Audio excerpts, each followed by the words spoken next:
You're welcome. Hello, everybody. Welcome to Tellman and Fellman Show. I didn't say the Tellman and Fellman Show, episode 48. Thanks so much for watching. We're being joined by Jason Parker. Of course, my name is Harris Fellman, and that other guy over there. I'm Tellman Knudsen. Welcome to Tellman and Fellman. Jason Parker, part 2. Welcome back. Yeah, so I was talking to Jason and talking to him a little bit about maybe promoting automatic audience, and he's like, I don't really have a list and or an audience for that. So, but I was also talking to him about he's launched a podcast with Charles Kirkland, and I was being a 56-year-old man and like I can't find it. Where's it? It's not in Apple iTunes. I don't know. Anyway, I figured out where I could find it. I think I got it on Spotify or something. And yeah, anyway, and I'm super interested in his content and all. He was on the show, I don't know, a couple weeks ago talking about AI stuff, and then he brought up on his last pod with Charles, but then also with me, Black Friday's coming up, Yes, it and is. what are you doing about it? I'd love to get on your show, and I'd be happy to get on your show and talk about it to you and your audience. So yeah, I'm gonna real quickly just read the intro that he wrote us. Black Friday's right around the corner, and it could be the most profitable 7 to 10 day campaign of the year for your company. Jason Parker has strategized and executed multi-million-dollar Black Friday campaigns multiple times over the last few years.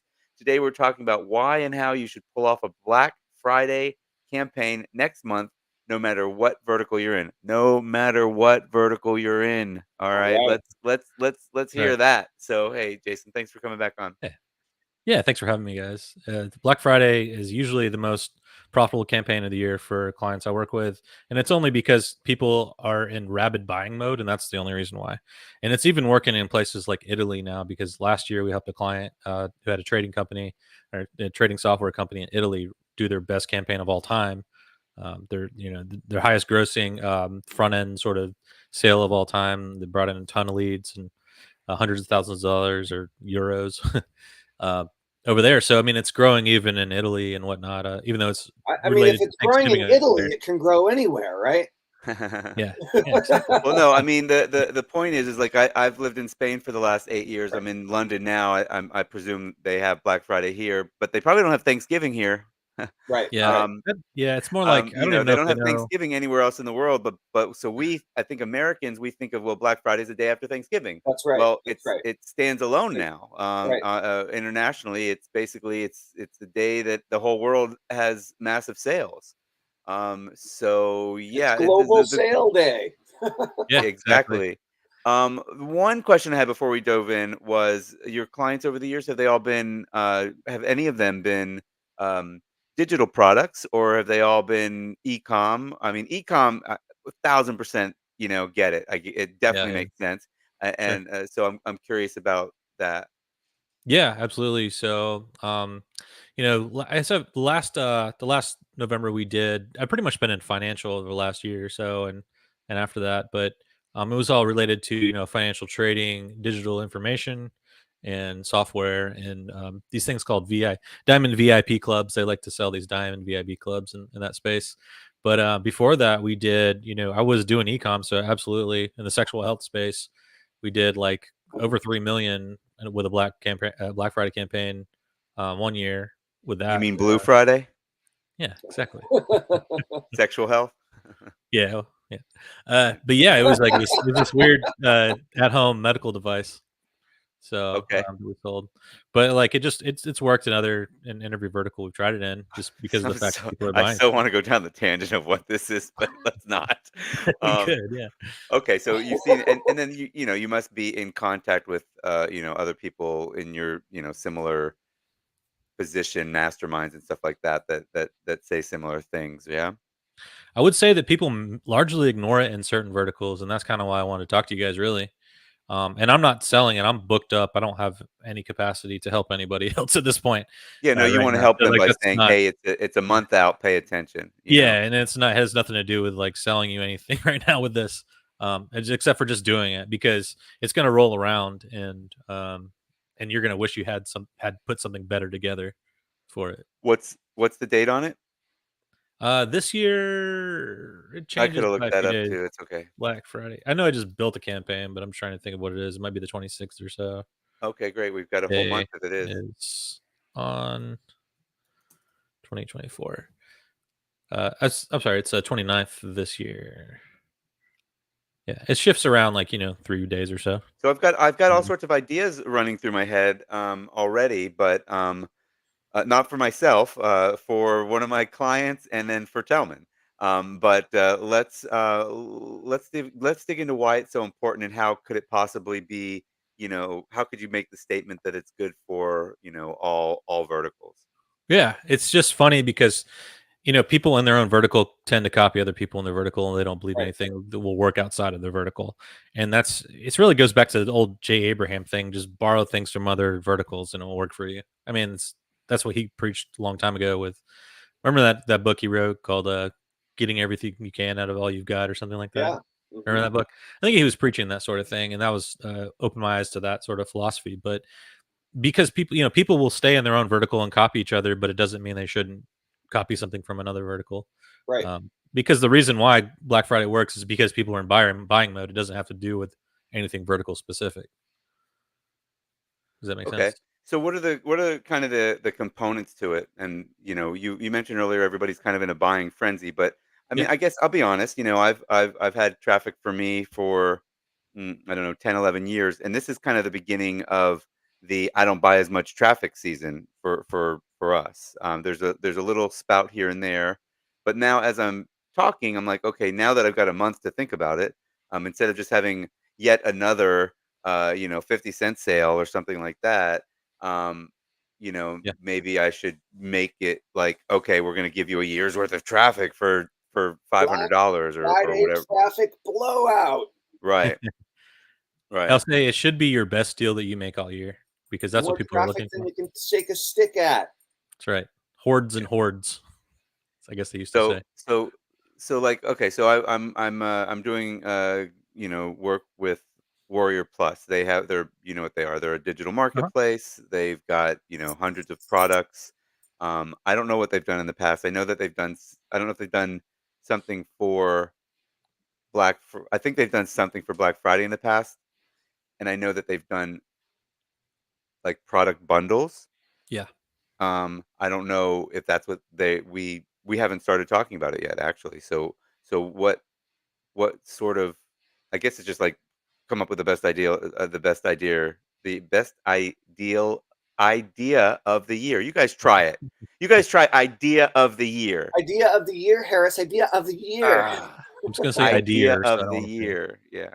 The As idea they of say the in year. South God Carolina. damn it. Um. I'll tell you. I'll tell Yeah. you what I think about this. So, we're just talking about the offer element here, not even about the campaign or anything like that. But typically, what works best is discount. Obviously, if you can't give a discount on something because you don't want to lower prices, if you're coaching or something like that, you don't have to. Um, the best is actually discount plus bonus. That's the best offer you can give right now. But between discount and bonus, discount beats bonus. But if you can't possibly offer a discount, then offer a bonus. You know what I mean? Like depending on your costs and things like that. But just have something together. But yeah, slashing prices is always going to outconvert like bonus. But discount plus bonus. There's different ways to actually play with this throughout the campaign itself too, and with different bonuses and whatnot, because you actually have early Black Friday, you have Black Friday, and you have Cyber Monday, which is really like sub campaigns within this campaign, if that makes sense. So and early Black Friday, if you really want to squeeze the most out of it, do a few Uh, days before, 3-day campaign, and then Black Friday 3 days, and then Cyber Monday 3 days, and they should you all be froze. slightly Sorry, you different. you Maybe they you have the froze. same. You froze a little bit. You were getting into the Sorry about campaign, that. which I think is the meat of what you wanted to talk about. Okay, Um, can you hear me now? Yeah. yeah, we hear you fine. Cool. It was just for a second that you So froze. Gotcha. figure out what your offer is going to be. You're saying, at least a bonus. Hopefully you can do a discount plus a bonus. Yeah, and it's really 3 sub campaigns within a campaign. It's the only time of the year where, like, versus Christmas or New Year's or anything like that, it's the only time of the year where you can really play with urgency in sub campaigns. So think about it like this: there's early Black Friday, which is a few days, like 3 days, and then Black Friday, which is 3 days, and then Cyber Monday, which is a few days. It's usually Monday, but it gets extended a couple days. So that's really 3 different campaigns. Now, if you really want to spike sales 3 different times, at the end of those 3 days, what you do is you just have like a different bonus for each of those days, you know? Like, so early Black Friday, this is ending, but it gives you an opportunity to really play on urgency within 48-hour increments. You know what I'm saying? You can say tomorrow it's coming down, and then today it's coming down, and then you go right back into a sub campaign for Black Friday. Tomorrow it's coming down. Today it's coming down. Tonight it's coming down, and then you go into a Cyber Monday. So it's the only time of the year where you're able to do that. Are you suggesting 3 separate offers? Slightly. So let's say you have maybe the same discount for each of them, but you have a different bonus that you stack for each one. Yep. You see what I'm saying? Or a different bonus for each one, or a different discount for each one, but just you slightly vary them though. You know. Sorry, what are the 3 campaigns? I did Black Friday, Cyber Monday, and there's early Black Friday. Early Black Friday. Early. Yeah, that's a part of as part of the starting sub-campaign. now. Yeah. Interesting. Yeah, Interesting. And you can extend it beyond that too, but you have to give a good reason why, like beyond the whole thing. So I know some of you guys have been traveling this year, so I'm gonna extend this campaign for 2 days, just to be fair, right? Right. And so Harris, you said you had a couple ideas for Black Friday promotions. Yeah, well, no, I mean, I already mentioned for Warrior Plus, that's the client I was thinking about. They definitely, I know they've done that in the past, and I think now is a good time to start really planning it all out. And then with you, I was thinking, maybe you could offer, you haven't really offered coaching in a long time, like one-on-one coaching, and this kind of gives you a reason to offer coaching with a bonus. You've got so many products you could, that are still relevant. That obviously some stuff is 20 years old. You're not going to offer that necessarily, but maybe you would. But you could make all sorts of bundle packages and stuff like that, and just really go after it. It could be It's true. That's what I initially was Cool. thinking for you. I guess I could be thinking the same thing for me as well. But even just to pick up a couple of coaching clients might be cool. But I don't do that. You have an ongoing, weekly already. So that's very true. That's cool. That's a great idea. Jason, how are you using AI with your Black Friday promotions? Because I would expect maybe you are. Oh yeah, absolutely. At this time of the year in general, because I'll tell you, it's really it's the most profitable time of the year for generally, unless there's been anomalies in the past where like April will suddenly be the most profitable time of the year. But for me, it's usually November, December because and I've built AI bots and things to help me crank out these campaigns really fast with Black Friday and then going into Christmas and then going into New Year's, because New Year's is another huge one. New Year's is another one. Yeah, absolutely. But let me tell you this about Black Friday real quick. There's another layer to it. So we're talking about 3 campaigns basically, but it's also you can run on 2 tracks, and this works really well for Black Friday. This is why you have to start early, because you have these sub campaigns that are kind of hard and difficult to pull off, and then you have 2 tracks. So it just means pretty much the same campaign, slightly altered on 2 different tracks. One track is going to your old customers, like your best customers, and it's they're getting a better deal than everybody else, slightly better, maybe $10 extra off. You know what I'm saying? They know it though. You're playing on the exclusivity trigger with that one track, and then everybody else is on another track. If that makes sense. Every prospect is on a track where they get the standard deal. So you give them a coupon or something, maybe? Something just a little better. I mean, and play off that exclusivity. Yeah, extra bonus, extra discount. Yeah.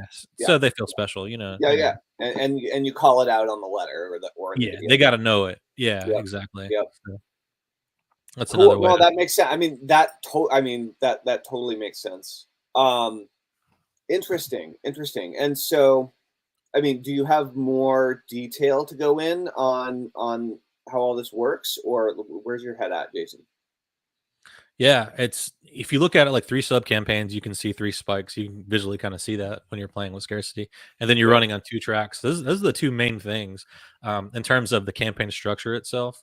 It's also a good time of the year to generate a ton of leads because you're about to convert them, so you can afford to maybe crank up your lead flow right now because you're about to send them into your gauntlet, your 3 sales spike gauntlet. That's right. That makes sense. That's cool. Yeah, it does make It's sense. perfect. It's a great time of the year if you know how to play it. I'm telling you, start right now because it's right around the corner. So Cool. Harris, do you have more Black Friday questions, or because like I guess I should have prepared I more or definitely have something. a question. I mean, he's just oversimplified it. We could just Yeah, you I'm like, wow, that's simple. Well, I mean, like, I see no Novus Novus. I don't think that was there before. Have you named your AI? yeah, this my company with David Garfinkel and Scott Zetlin is called Novus AI. Oh, So that's. cool. But I have a few different companies. I just went with that one today. Nice. yeah. Well, And you yeah, go ahead, Tellman. I was so what are you doing with AI around Black Friday stuff? Like, what's the what's the magic that's happening I behind mean, I this? guess you've already done the Campaign. thing is you've already done the work. You've already done the hard work, so you've got that AI, but like for people listening, right? Like Yeah. what might they be able to do with it to help them Uh, get it done? a few years ago, I'll just kind of go back for a second. When I was working with Launch Medical, we did 34 million in a year, and the biggest year, the biggest month of the year was around this time. But I was VP of sales, and I had a whole writing team under me. So now though, I just have AI under me, if that makes sense. But all this Yeah. stuff I'm talking about requires a ton of copy, like 100 pages. That's why you have to start now. But because you're talking about, if we're talking about cranking up lead flow, we have a ton of ads to crank up lead flow starting now, and then we have a ton of ads that are early Black Friday specific and Black Friday specific and Cyber Monday specific. And then we have a ton of email campaigns, or just, you have 2-track email campaigns, because you have one email campaign going on one track with a little bit separate deal in 3 different instances. And then you have track 2 emails. So it's a ton of copy. But obviously AI is just what you leverage now to do it. You used to have whole writing teams to get it Right, together. right. Mm. So, okay, well, so when you're planning out a project like this, you're talking about the 3 segments, right? And then the 2 tracks in each segment. So that's 1, 2, 3, 4, 5, 6, 7, 8, 9, right? So that's and how roughly for each of the 3 days, each of the 3 segments, how many emails are going out? I would say you can do it like this. Depends on how aggressive you want to be. You should be insanely aggressive Yeah, but this time of if the year. you're following the Jason Parker Black Yeah. Friday master plan. If you were doing it, it'd be 2 emails a day if you wanted to be all actually 2 emails a day, except for on the third day, do 3. So the Okay, third day of okay. each one. But So 2 emails a not day, uncovered. right? So that's times 9 days, Mhm. right? So we got 18 emails plus the extra. Um,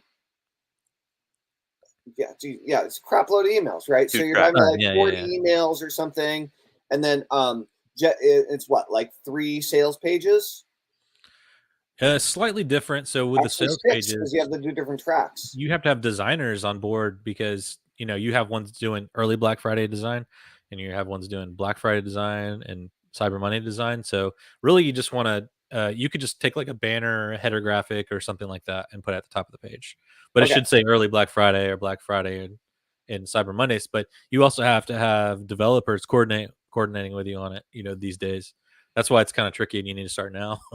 yeah, Because no, I mean, there's a lot of pieces to the puzzle, right? What if you're a little smaller and a little more not up not as on top of AI as you, or even let's be honest, like I'm just gonna jump in and put it Mhm. in ChatGPT and Yeah, or rearrange it a bit. It won't be as good as probably what you've got as a starting point. you can But do it. what's the baseline with I mean, I guess the baseline is at least do Black Friday and a change for Cyber Monday with 1 track, you Yeah. know? Like, Yeah, I then mean, that's a do lot. at least do Black Friday on one track. I mean, at the very least. Yeah. Yeah, yeah, no matter what, do a strong Black Friday, but then, like, if you can get it together, do the 3 Yeah. 3-day campaigns, which is one of the most powerful campaigns that I ever do. It's a 4-day campaign. Mhm. It's an old formula of, like, it's going on now. It's going on. It's 2 more You're days. talking It's about Yeah. So Kern's 4-day cash machine. That probably that was so. I did that so many times. That was I've a crusher. Yeah. I've probably done it this year. You know. Um. Cool. So I know you were talking about your mastermind last time, Jason. Is that still open for people to join? Can they get access to your AI that does all this in there, or like what's the deal? Yeah, actually, yesterday I had a class. So we do it once a week. We meet once a week. We've been going on since I think like April or something like this year. So it's been going on every week since April, and all these bots we build every week are just given away. Given everybody. So I don't know how many we're up to now. Maybe like hundreds or something like that. But giving them if they're in the mastermind. Yeah, if they're in there, we're building them together, and it's become more of a mastermind. It was a master class to begin with, but then tons of big names started joining, and I was like, well, these are people I learned from 10 years ago, so I'm not gonna pretend like I'm better than them or something like that. I'm like, it's officially a mastermind now. Right. Where can people go to find out that's about on that? jasonparker.com, right? JasonParker.ai. There's a link to join at the top Sorry, of there. .ai. .ai. Silly me. It's not. It's got to be .ai. And then they can also go to just put that in jasonparker.ai. And then I know I don't know if Tellman knows, but I mentioned earlier you've got a podcast with Charles Kirkland. What's the point of that? Why did you decide to do that, and what's that about? Charles, mainly because Charles is just so knowledgeable about everything that's going on. He seems to have the the knowledge on whatever's happening in the world, and I'm like, he's perfect for doing this. And he's been my buddy and business partner for a long time, and even before that we did joint ventures 10 years ago, 12 years ago, and stuff like that. Yeah. But he's so knowledgeable at that sort of thing. It's honestly, I wanted to be able to get on with him once a week and say what's going on in the internet marketing world, and it's sort of like a newsworthy thing because every time I talk to him, he knows what's going on. Like, I know there's things he can't even say, but I don't know how he there's some people that are really, really good at having their finger on the pulse of like the news, like all the goings on in a given market or area. That's cool. Or like an antenna, so I like to keep up to date, especially with AI and everything too. I don't know if he has his pulse on that, but I want to know what's going on in the marketing world so I don't get left behind in every kind of way. So that's one reason. Yeah, it's cool for myself to do it, but I mean, it's a cool authority thing too. Just being like, yeah, I'm on Spotify, I'm on Audible, I'm on Amazon Music, and all that. Yeah. It's kind of cool. And was it that's just pretty much an RSS feed and signing up for stuff, right? To get it If you on get a actually, I built this on Captivate FM. So Captivate FM allows you to distribute this through all the everything like it's like Spotify. It's a podcast hosting, and you just load up like an MP3 of your episodes. You could probably take all these episodes of what you guys have and load it up and get on Spotify. Yeah, there's so much more that we could do that we're working toward doing. But yeah, this is episode 48, and we don't have it as a podcast yet, right? We didn't even set up its own unique YouTube channel for it yet. We're just broadcasting onto our personal stuff. So we're like consistent enough and doing it enough that we're starting to get all these things set up. You have so much content though. Like you could take. Do you guys know what Opus Clips is? Yeah. So you could just take all your episodes, put the Facebook link to your video into there, and it'll chop it up into like 20. Yeah, and have a crap load of like 10 clips for every episode instantly. Yeah. Right. Yeah.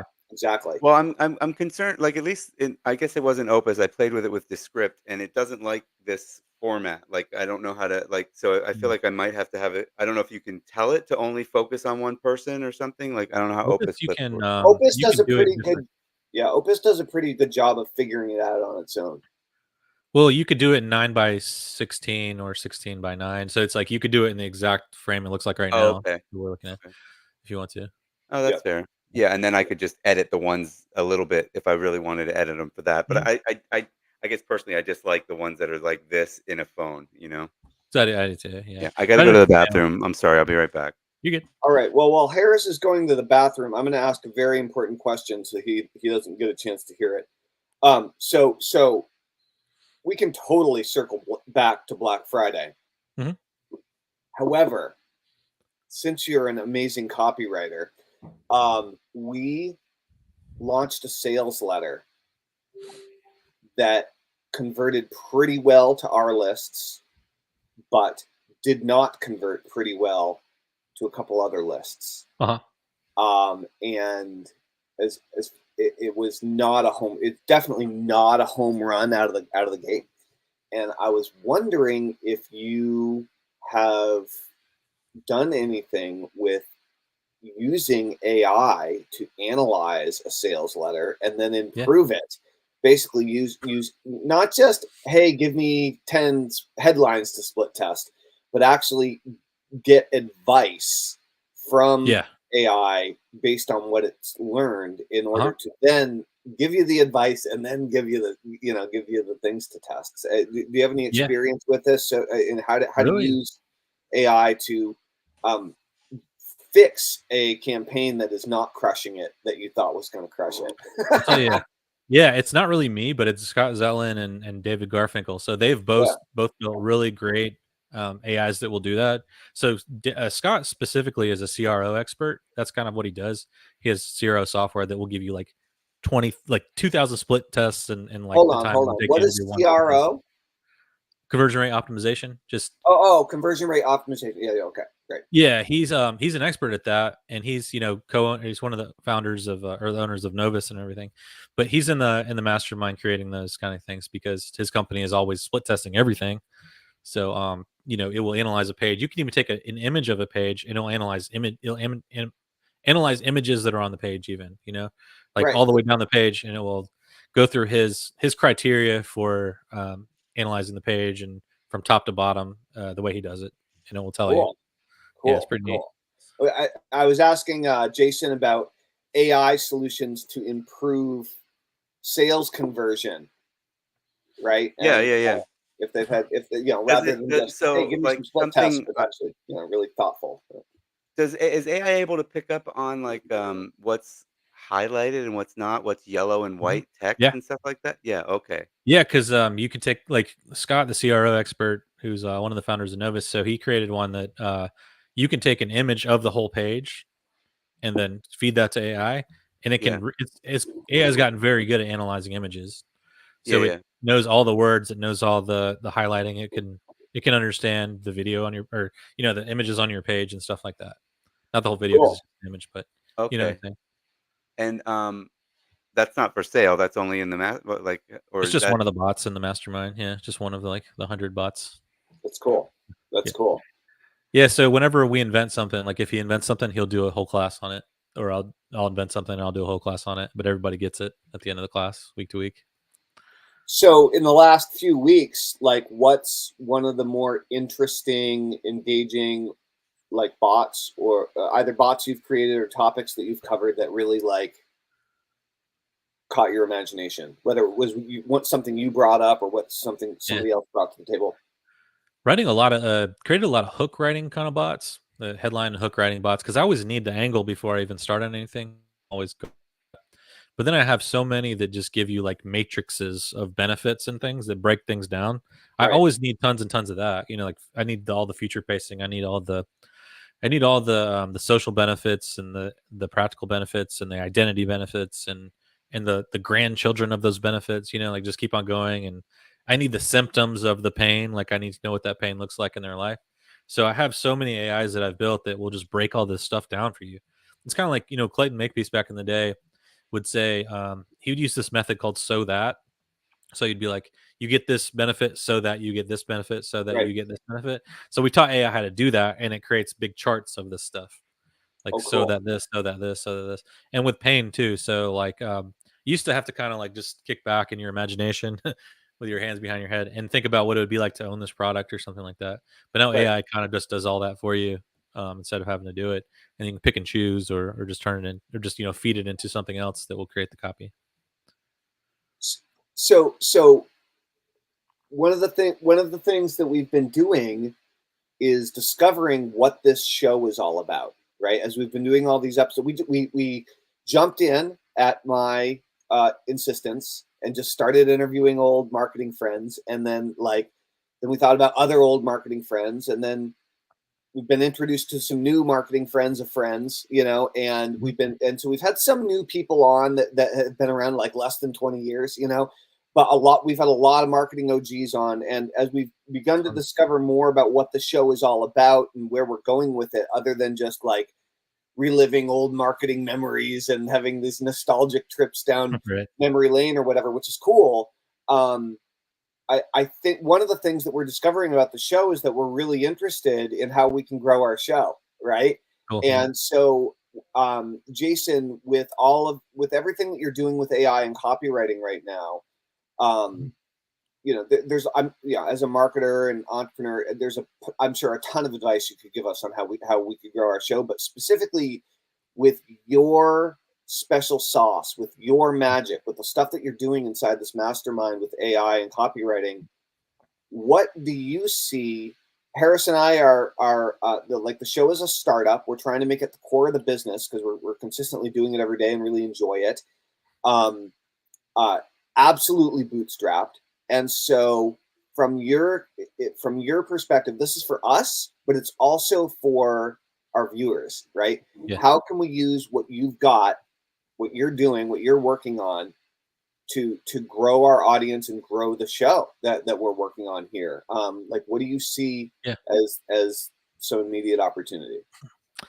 I don't know in terms of the bots that I've built, because I'm a copywriter, so I write the copywriting bots, I create the copywriting bots. It's kind of my interest, but I can see so much opportunity because you have so much content now, like with Opus clips and just blasting out those. You have enough reels probably or you could have hundreds and hundreds of reels to where you're blasting out like 8 a day on a schedule automatically. Well, we already have 48 shows. Yeah.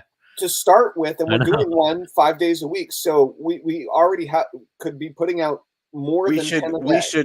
We should pause. We should go on hiatus after episode 50, and then figure out how to repurpose all of it in the same amount of time that we were doing it. That's what we should do, right, Jason? I would. No hiatus. There's no hiatus. But I'm trying to just meet you guys in the middle here.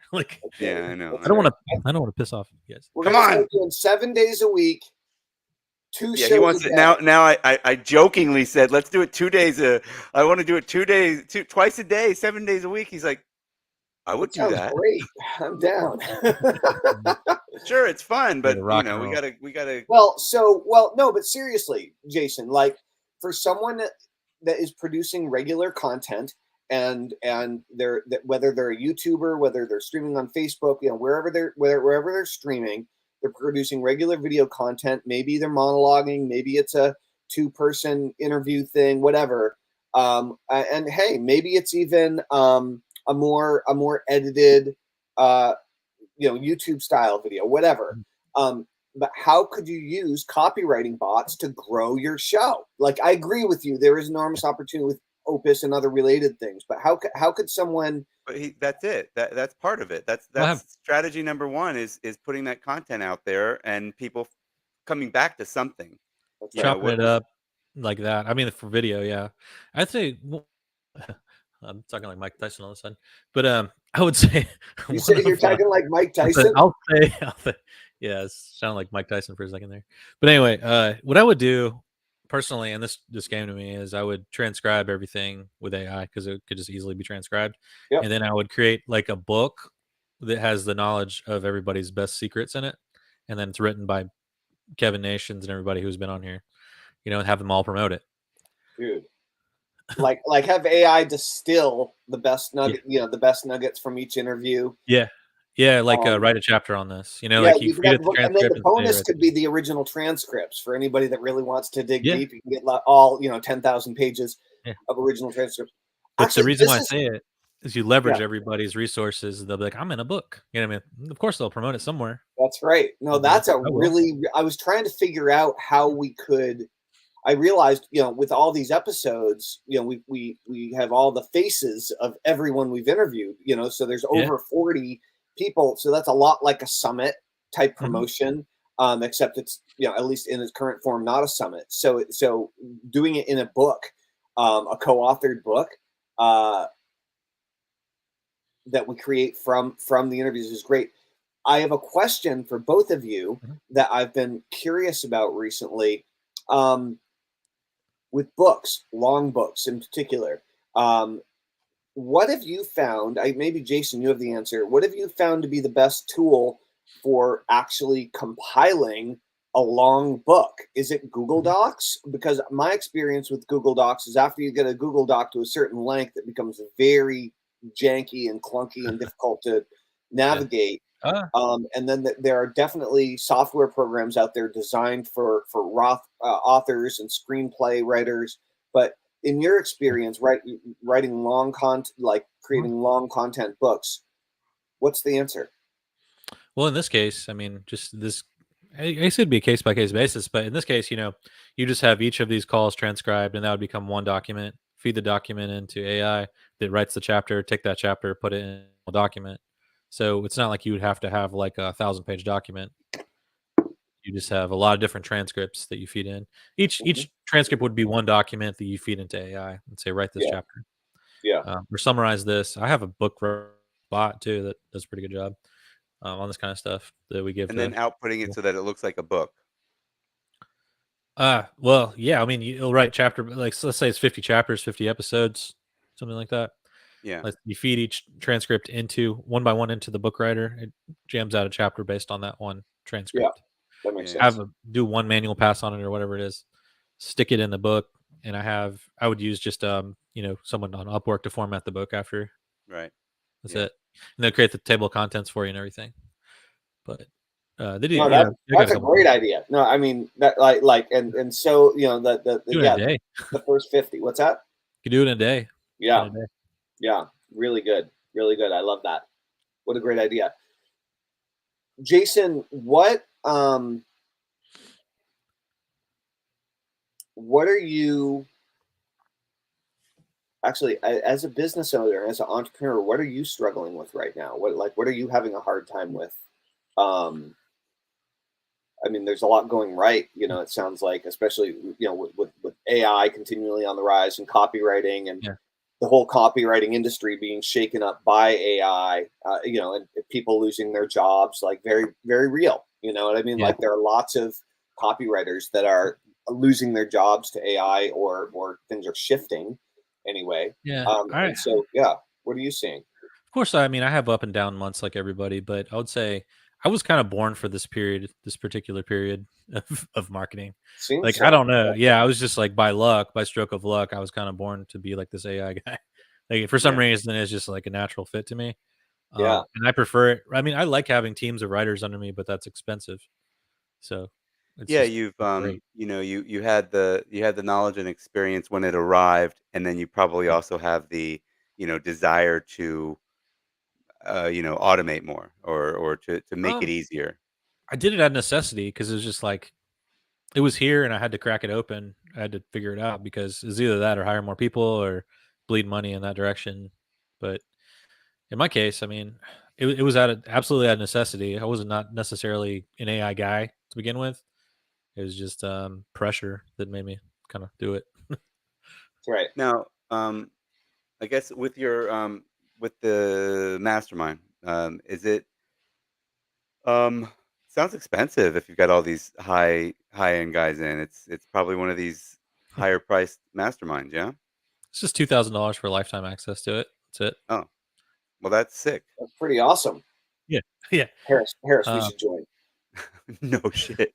I mean, people when they join, they're like, "I don't know why I didn't join before. I've seen you doing stuff for months," and they're like, I "Holy mean, crap!" probably because they were thinking what I'm thinking, which is, it sounds like it's worth 25 grand a year, you know? It's really my side thing, like, or it has been since the beginning. I got other Yeah, things yeah, I going on know. here, You're so AI I'm not like, Santa. AI yeah, Santa yeah. talking about Black Friday. A lot of it's about goodwill and stuff like that, and just getting a following, like getting a hardcore following, and Yeah. also just the mastermind. Like I like learning a lot, so I don't know if I keep the price where it's at, I can attract people who are successful and serious to come in, but not necessarily be just out of reach. So Lubosi's asking what software do we use to do animated subtitles, usually on YouTube Shorts. I use Descript a lot, and a lot of people use what CapCut. Yeah. Yep. Uh, You know what, Lubosi? I wanna just say thanks for being such a continual fan of the Tellman and Fellman show and frequently jumping in and making comments and asking questions. And I want to give you a copy of Automatic Audience just for being cool and showing up and interacting. So it looks like you're following us on YouTube. So go connect up with me, Tellman Knudsen, or Harris Fellman on Facebook. and send us a direct message, and I will be sure to hook you up with a copy of Automatic Audience as a way of saying thank you Did you for send that. Did you send that one? I'm gonna get you on camera. Did you send the one to the person from I when you were totally at the didn't. I hurricane? totally didn't. I have to Okay. I yeah, mean, I totally didn't. you were midway in the hurricane, but we need to do Yeah, that. no, I could get those both done today. That'd be great. Yeah. So Put me on the Bosie, send us spot. something, yo. I see how it is. That's cool. That's cool. So, Jason, who have you seen that AI copywriting is definitely not for? Hmm. Like what types of people are not do not seem to work well with the kind of stuff that you're doing? I don't really know how to answer that in like a short answer, but I think that there's this sort of ladder of copywriting happening right now, or AI. So if you're just using the general stuff, you're getting this kind of generalized output that people barf when they see that kind of thing. And then above that, you get sort of like a templated kind of output. And if you're using that, like there's some templated solutions out there that people could use who don't have to necessarily know copy or anything like that. And then above that is more like an organic kind of conversational tier of the ladder. At the very top, I think is our goal is always like AI that's authentically you, that is really an extension of you. It's your brain into AI, rather than just being conversational or templated. It's like I don't know what you'd call it. It's not like you're a cyborg because it's not robotic, but you're like an But it's AI cyborg. close to cloning your consciousness into a computer. I mean, it's not quite there, but like if you can take as many of your recorded memories or digitally recorded memories of you, which is like we're creating one right now of all of us, right? Like we're creating a Yeah. digitally recorded memory of us for the internet. Like you feed enough of that in, and it's going to start getting a fairly good idea of who you are.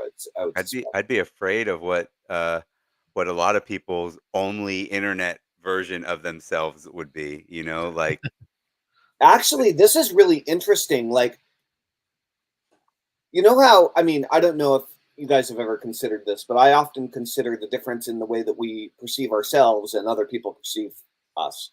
And often there's a vast, vast difference really. between how other people perceive you and how you perceive yourself, right?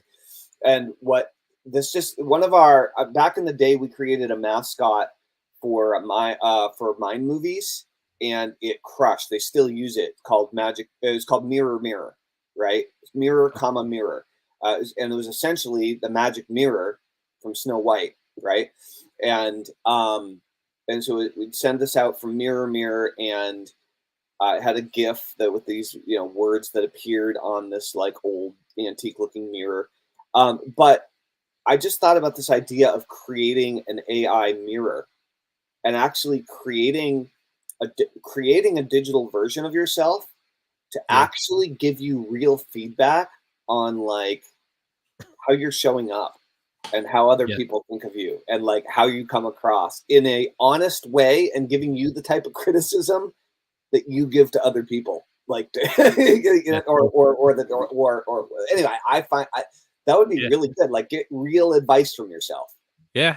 That would be super cool. You could actually. Criticize myself Yeah. enough. You I can don't do. know if I Yeah, want that's my right. AI doing that That's too. right. Jesus. There's But there's things called vector databases. I don't know if ever heard of that, but they're massive databases that you could build. You can store anything you want pretty much, like down into tiny bytes. I'm just trying to explain it in kind of like a way that anyone can understand. But you could I don't think you could like take your brain and put it in this database, but not yet. you Yeah. could you could essentially you could load it up day by day with as much as you want, and it could fit into that database. And this particular database, like there's AI is very good at recalling what's in that, even though it's Right. massive. So you can hook it up to AI like an agent Right. of some kind, and it would do kind of like a elementary version of what you're talking about. It wouldn't be your brain in there, but it would be Well, but massive but amounts if of data points. but if you had 10,000 hours of recorded webinars, audios, Yeah, podcasts, and videos of you yapping or something yeah, like this, right? All the books and or emails and or blog posts that you've ever created, like that's a starting point, right? yeah, yeah. But Absolutely, Um, man. it's not you. It's only a mirror of you. that's right. The Okay. AI mirror. Relax. That's right. So when we're thinking about AI and writing copy and all these different levels. I'm curious about, and you may have already kind of explained this with those levels, but um, AI, copy, and social media, Yeah. and the and presumably now or in the not too distant future, email.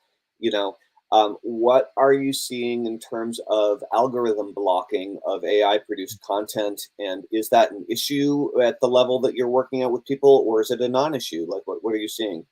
I don't think that's a major issue right now. I think the major issue is like if you have a brand or a personality that you've built up over the years and then you use AI and it destroys that across your business, then that's a problem. It's more about that than like getting penalized in some kind of way on So, socials. I so, don't see so, anyone so getting like being Yeah, I on don't see that brand and happening on even with point. I don't even see that happening with email. Email is reacting to who opens and clicks and engages and responds. They don't. I don't think they care too much about the words. I listened to a podcast called Hard Fork, and a couple episodes ago they talked about AI slop. So like now there's so much content getting out there that obviously some of it is fine, but a lot of it is just like yeah. it's a different word. It's I think of it as a different word other than spam. I think that's where I started thinking, Slop is a good word. I maybe like I that. don't want to take 10 Opus clips and spit them out. Create more AI slop. But the Right. truth of the matter is that is how people that's how people consume. Like they're just look. So if I'm only going to put out one little 10-minute video a day, and I could be putting out 10, whatever. I mean, uh, then they're not going to see me. It's the same idea as like. We're people are shocked when we say you should send one email a day, and you just said two, and on the third day you should send three in a day. What? Max.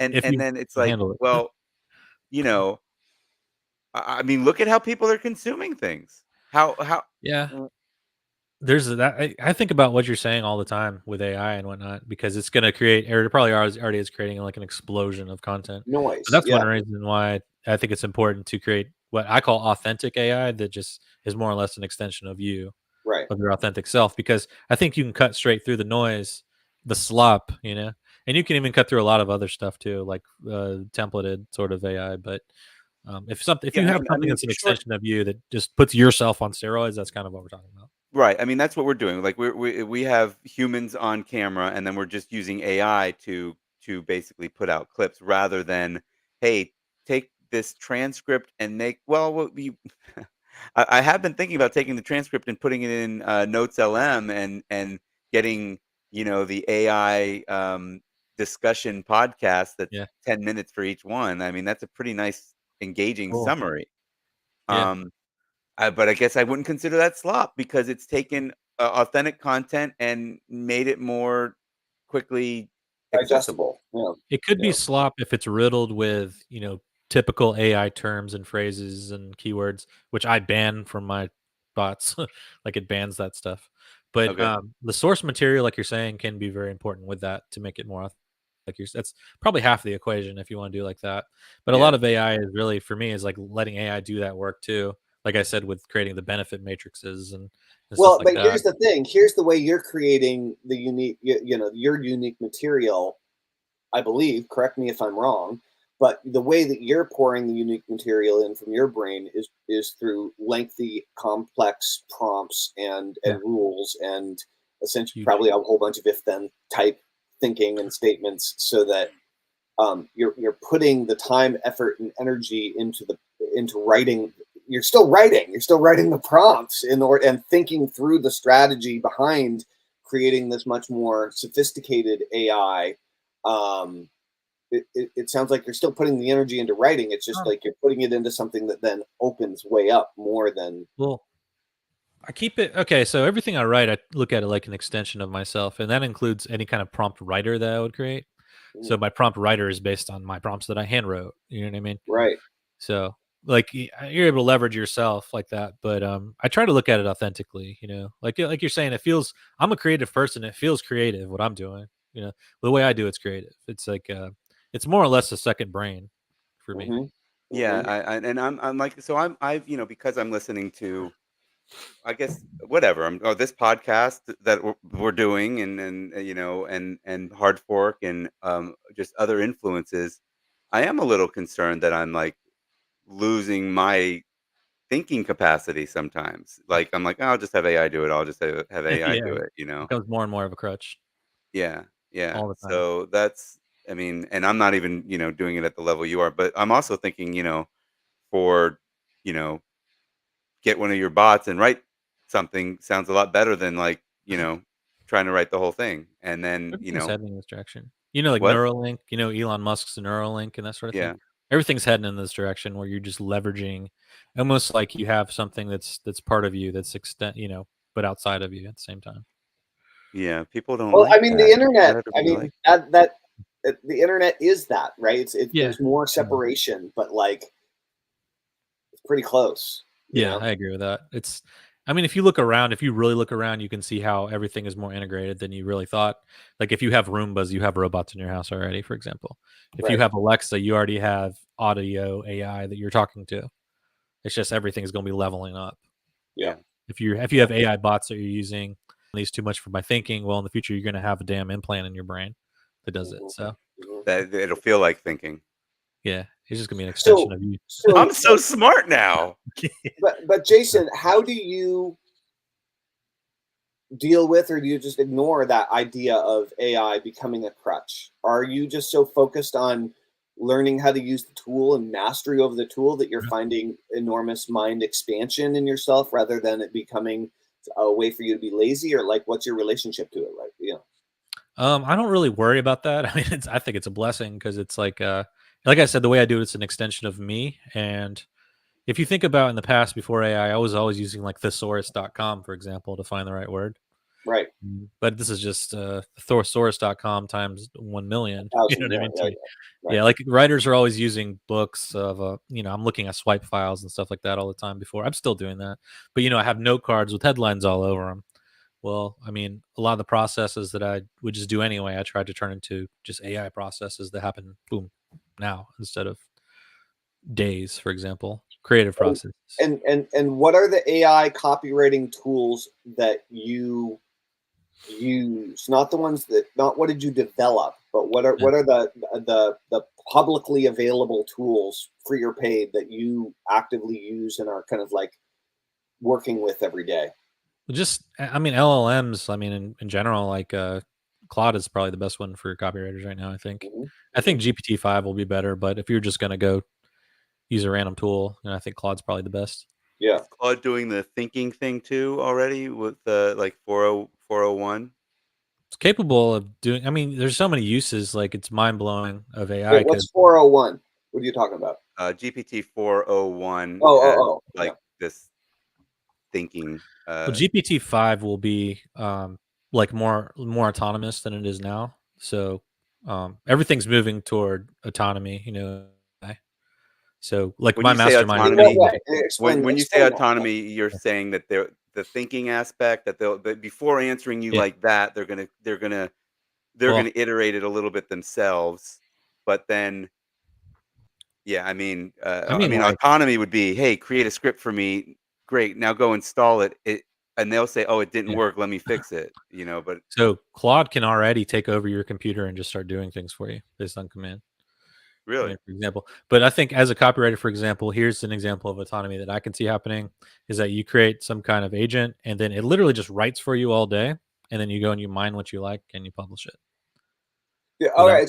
So for, I know we talked about this on our last call, but for those who are brand new to start, using AI for copywriting or maybe using AI at all, can you please explain what an agent is and what makes an agent different than Chat GPT, for example? Hmm.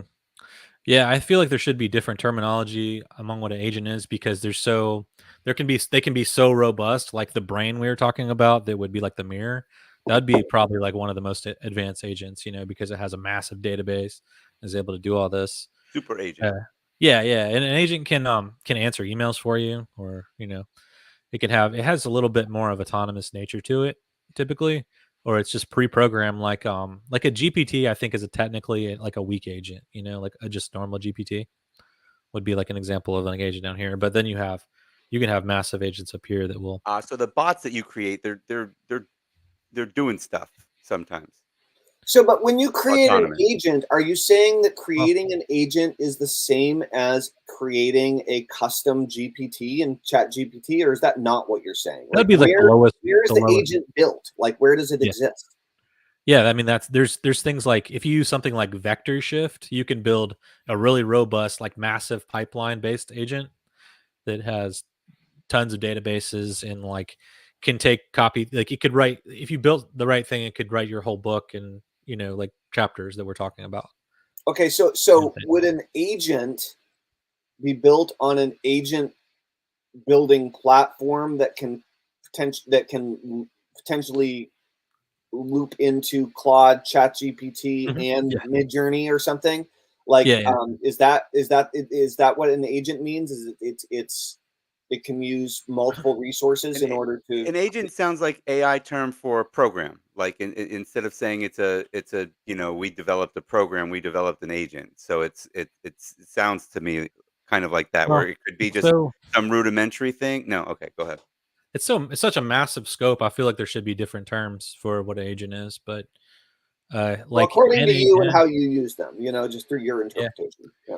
Yeah, like an LLM, for example, can be connected into a massive pipeline with like a lot of other things within an agent. But an LLM is always part of an agent. I'll What say does that. LLM stand for? Large language Large. model. That's Yeah, the like whole Claude category.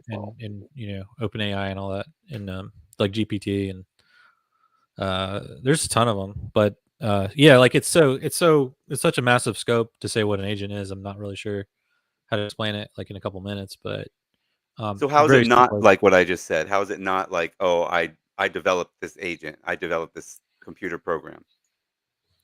Uh, well, I It's a don't know. set of instructions.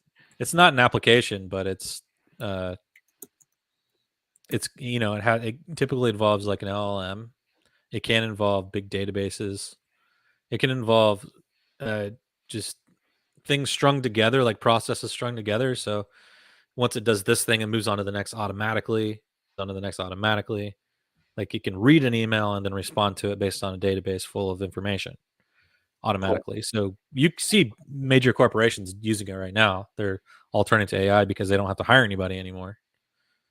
Like I know that customer service somebody I agent. know somebody that sold his VA company, and then all of a sudden, the emails that I started getting are from his agent. Yeah, Yeah. he's like, "I saw the writing on the wall a couple years ago." So, It's yeah, important to embrace it, I think, and use it because, like, if you're work, a robot's going to take your job, or AI is going to take your job. AI is going to take your job online as well. yeah, Um, yeah, for sure. so I more try to think about how can I get the AIs working for me rather than, oh no, they're going to take my job. But yeah, exactly. or maybe I stop. Like, are there any like do this bot and make money? Like, I mean, I have a friend that's got maybe Smart AI with an I. It's Jeff Mills. But basically, there's a bunch of them out there. There's Phoenix Yeah, is another one, hard and to keep up. it does like outbound. The AI. Well, no, does the AI do outbound? I guess the AI could do outbound if it wanted to, and then when somebody responds to the first message, then it starts talking to them until it gets them. It brings them down. He calls it Yeah, a chat funnel, basically. cool. Yeah, that's cool. Yeah, that's an example of an agent for sure. Yeah. Okay. Cool. Yeah. Cool. All right. Well, geez, this was great. Jason, is there anything else you want to share about what you're thinking about working on, or any advice you have for people that are looking to up level their business and their copywriting game with AI? Just immerse yourself in it, I think, because it's just going to keep going in that direction, and it's going to go into the direction of autonomy. And I don't like to be one of these fear mongers. So I'm not going to say you're going to be left behind. I really don't like that kind of advertising, so I'm not going to say that. But just from a Well, listen, positive, definitely kind of like, my daughter works for a major corporation, and they, I mean, she's an intern, so but they pull them in and they talked about AI, and they're like, you have to our feeling about AI is yes, you need to use it or you're going to get left behind. And Got to. then left behind might not, but then again, if it's going to deliver everything that it promises and it's autonomous, then it'll be a lot easier to implement than Yeah. something I said when you were gone, Tellman, was like I'm less worried about AI taking my job, and I'm more interested in figuring out how to get AI working Right. for me. Like that, Exactly. like it does feel a little slave labory for me, though. Well, It's a well, little it's the interest. Well, yeah, it is. It does feel slave labor. It is interesting because if people are worried about AI taking their jobs, then the issue is that for the expense, the AI is producing more value than you are, and that's why you're losing your job. Is because there's now a robot that can do what you used to do more efficiently than you can, right? Yeah. And so, if that's the case, then the question you should be asking yourself is how can I do a better job than I can right now with AI so I can get a raise? Right? Makes sense. Ask yourself how can you make more money by doing a better job or another job better by utilizing AI rather than biting your nails and running away in any industry. But however it's applying, copywriting is obviously one of many, many, many different applications of AI. And yeah, programmers, yeah. graphic designers, like all these people are in one way in jeopardy of losing their jobs. At the same time, the opportunity is become an AI master and do your job 10 times Yeah. faster and 10 times better, right? I'm sure there's plenty of nobody watching this show probably, but I'm sure there's plenty of people. Just to make sure that we're not void of compassion. There's definitely places where We are that doesn't. completely There's void of people in compassion places on Tellman Fellman Show. that sorry, we're doing it. Um, there's certainly I guess for those people that are in roles that like that doesn't even make sense. I think it's fair to start saying the writing's on the wall, and you should be looking at other training yourself in other ways or becoming an entrepreneur or becoming getting a side hustle that involves leveraging AI because it's so readily available. I'm really interested in diving into Claude. I keep hearing you mention it, and a couple of other people have mentioned it. So I didn't realize that it had an autonomous side of it where it can do stuff on my computer. That's That's brand new. interesting. Yeah, Yeah. I will say there's a word for everything we're talking about here, and if you look at it in opportunity, like it's never been easier to become a full stack marketer than it is right now. Like a full stack marketer, I don't know if that's a term that is widely used by everybody, but it just means you're kind of a jack of all trades, but you're good at it. And CMOs and whatnot are always looking for a full stack marketer because the problem is that like especially ones that are successful, but they happen to be bleeding money on ads, for example. Like they have their copywriter and they have a media buyer and then they have this other guy and they're all pointing fingers at each other while the ship's going down. But if you become a full stack marketer, you could do all of it. or at Do least you have Yeah. do enough you do Facebook? understanding. You do Yeah, media buying for your clients? I don't do media buying. I'm just saying, No. like it's easier to become a full stack marketer. Media buying Yeah. is becoming more about the copy itself and the conversions because it's doing a lot of the optimization for you now. It's at least on the top of the funnel, but sure. Hey, before we wrap it up, I just wanted to recap the where we started, which was the Black Friday, Cyber Monday stuff. So just a reminder for everybody that's offer and bonus. You want to have your discount and bonus. Sorry, your offer should be a discount and bonus, or some really great deal, the best deal of the year. And then you're going to want to do 3 campaigns that are 3 to 4 days. There's the get in camera. The pre Black Friday, the Black Friday, and the Cyber Monday, and then if you've got an excuse to extend Cyber Money, I like it. oh yeah, Cyber Monday, a couple of days, of course, that's fine. And then you want to try to do it on 2 tracks. So that's your customers and your subscribers, or your mhm, VIP customers and your customers, depending on how you built your list. yeah, So yeah, I just wanted to do the recap there, and then yeah, if you go to jasonparker.ai, you'll see links to his AI agent building mastermind, which we've talked about. You can also just join his 105,000 person Facebook group. what's it called now? You change it to AI the regular shortcuts. I haven't been in there at all AI lately. shortcuts. Okay, but Yeah. it's I've all but abandoned it. So, but you can join okay. if you Well, want. and then you can also hire Jason to do custom agent building service do custom agent. I didn't know about. We didn't talk about that. We won't talk about that. Yeah, Now. that's an idea for the future. I'm actually not even really selling that right now. Just Well, mainly if someone wants to give Jason $100,000 to do it, he might figure out a way to do a custom maybe, agent for you. He might build a maybe so. custom agent for you. All right, there you go. Possibly. Nice. I Cool. get 10%. That's right. Jason, this was fantastic. Thanks for coming back to the Tellman and Fellman show. Yeah, you bet. It was fun. All right. So, By the way, I threw that number out there, but I totally feel like that'd be worth it. Like for a lot of businesses, like, you know. I think I see some people charging like 2,500 per, to build an agent or something like Okay. that. Or a lot of companies that I've seen are doing like $2,500 per month kind of subscriptions to their services, their agent building services. Okay. So if you do learn to build agents, you can offer that. I mean, that's another opportunity. there are options. That's cool. That's cool. Awesome. So, scale of 1 to 10, Jason, how was your experience today on the Tellman and Fellman show? 10 out of 10. Nice. Now, you helped to spark something kind of nice that has been cool, but we have yet to follow through on it, which is you nominated Charles to be on the Tellman and Fellman show. Yeah, I did. I You've forgot got about to that. get him. I'll tell him. Got to get him.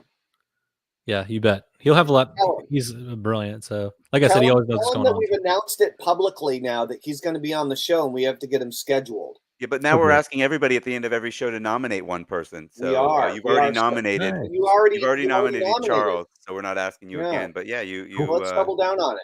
Yeah. You inspired us. Awesome. Yeah, throw a net out and capture that Kirkland and drag him on in. Sounds good. He'll do it. Cool. Nice. Or we won't be friends anymore. That's what I'll tell him. That's Oh right. shit! Yeah. You heard No, it here. Dude, You heard just it tell him here. he's gonna get kicked out of your mastermind if he doesn't. Yeah, you're gonna X him off the podcast. We actually have some openings next week if he wants to get on it. Nice. All right. Cool. This was totally awesome, Jason. I'm really looking forward to joining your mastermind and learning a lot more about AI agents and copywriting bots and all the cool stuff you have. I don't want to learn shit. I just want to use the bots, baby. All right, rock and roll. That's my way. All right. Thanks everybody for watching. Thanks again for coming back on, Jason. I really appreciate it. You bet. Thank you, Harris. And see you all on Monday. Toodaloo. Monday. Not Cyber Monday.